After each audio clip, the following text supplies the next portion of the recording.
Olá, mais um vídeo aqui para vocês hoje. E o vídeo de hoje eu vou conversar com vocês sobre um tema que é um dos temas que a gente mais fica pensando na hora da restauração, né? Que é errado. Eu sei que isso é uma das coisas que mais passam na nossa cabeça, que é como é a volta do cônjuge, né? Como é que o cônjuge volta para casa. E para quem não me conhece, que tá entrando muita gente aqui no canal, meu nome é Elaine Soares. Eu passei por um deserto no meu casamento e durou 1 ano e 4 meses no total. E eu posso dizer para você que esse 1 ano e 4 meses eu vivi muita coisa, eu fiz muita coisa errada também. Então, mediante a isso, eu gravei meu testemunho e resolvi fazer vídeos para poder ajudar a quem tá passando por essa situação, né? Não que eu vou resolver, que eu vou trazer seu marido de volta, né? Mas que pelo menos eu vou tentar fazer você compreender melhor o que tá acontecendo com você e você passar por isso tudo um pouco mais fácil, né? Transformar o nosso deserto em um oásis, né? Que é o nome do e-book que eu escrevi. Nem sempre é como a gente imagina, né? Eu sei que a gente imagina que o nosso cônjuge vai voltar para casa arrependido, como se fosse um príncipe encantado, com todos os erros dele, né? Todas as coisas erradas que ele fez já corrigidas, pedindo perdão por tudo, né? Pode ser que isso aconteça, eu não vou negar para vocês, né? Mas é raro. Muitas vezes eles voltam ainda orgulhosos, eles até já compreendem a besteira que eles fizeram, né? Que eles realmente conseguiram enxergar o que está acontecendo. Porém, muitas vezes eles ainda voltam orgulhosos, muitas vezes ainda voltam opressos, né?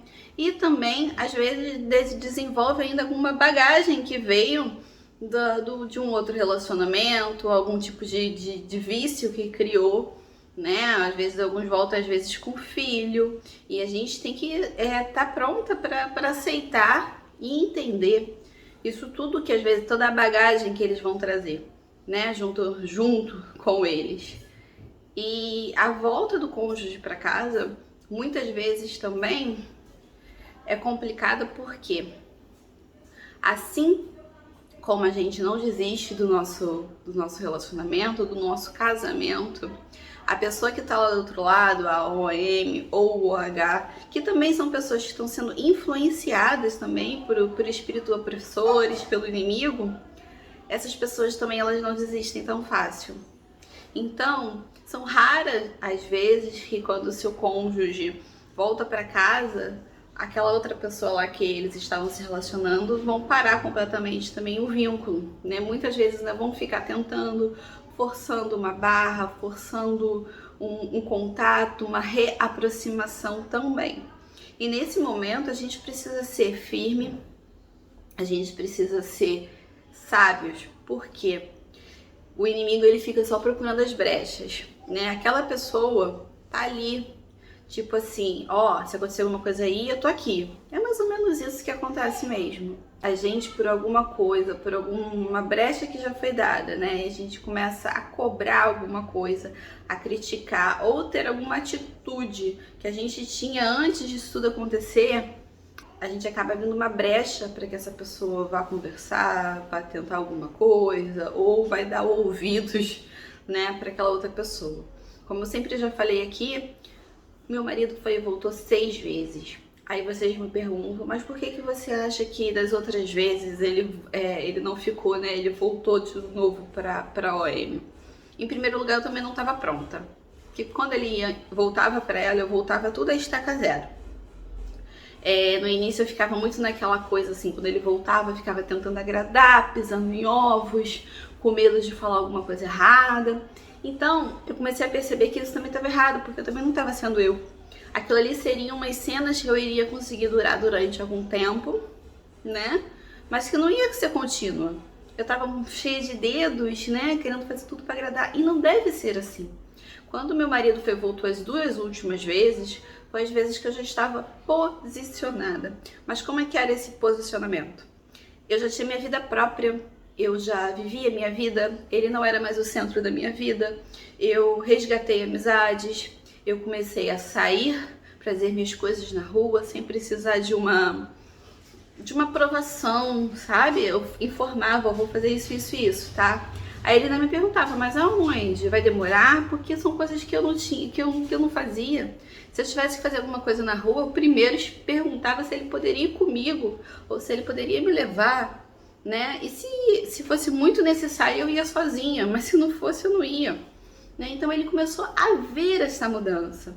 Tanto que da última vez que ele voltou, ele falou assim, olha, eu vou ficar aqui só enquanto eu não arrumo um lugar para ficar. Se fosse eu antes, eu já ia começar, mas você não voltou, então não vai ficar aqui, vai procurar outro lugar, que aqui não é hotel, porque eu já tinha feito isso outras vezes. Isso não é hotel, que não sei o quê. Da última vez ele falou isso, eu já sentia que isso eram setas. Setas para eu já ter uma atitude errada, falar alguma coisa errada, e nisso gera uma briga. Eu simplesmente falei assim, não, por mim você pode ficar o tempo que você quiser aqui, desde que não atrapalhe a rotina que eu já tenho com as crianças, e a gente continue fazendo tudo que a gente já tinha combinado. O combinado era em relação a ele me ajudar a cuidar das crianças, né? Porque às vezes quando a gente está em casa com o marido, a responsabilidade das crianças é toda nossa. O seu marido às vezes pode ir num churrasco, pode sair a hora que bem entender, pode ir pro futebol, pode, sei lá, jogar videogame, e a responsabilidade fica toda com a gente. A gente tem que criar a criança de manhã, de tarde, de noite, 24 horas por dia. E eu aprendi que aquilo ali, eu também não estava vivendo, eu estava deixando de viver. Então o nosso combinado era esse, um final de semana sim, um final de semana não, ele ficava responsável pelas crianças, independente dele estar na minha casa ou não. Eu simplesmente no final de semana que era dele, eu falei assim, eu vou dar um passeio no shopping. E ia, e deixava ele com as crianças em casa.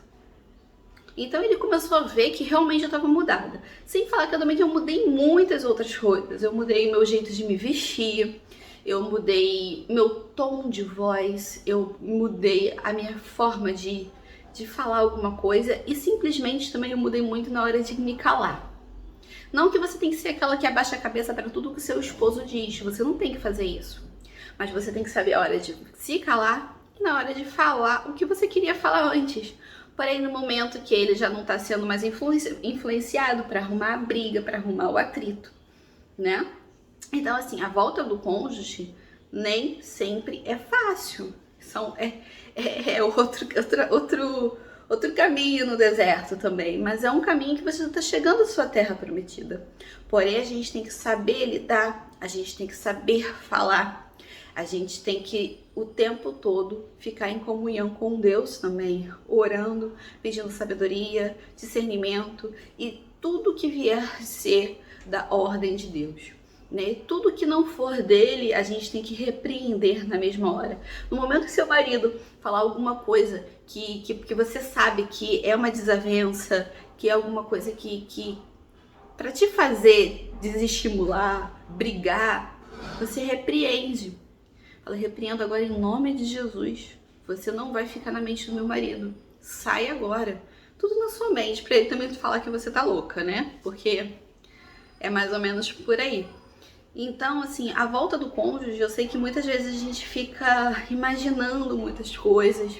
Também a gente imagina a parte que, para quem já tá há um tempo, né, determinado no deserto, eu tava 1 ano e 4 meses, eu já tinha me acostumado.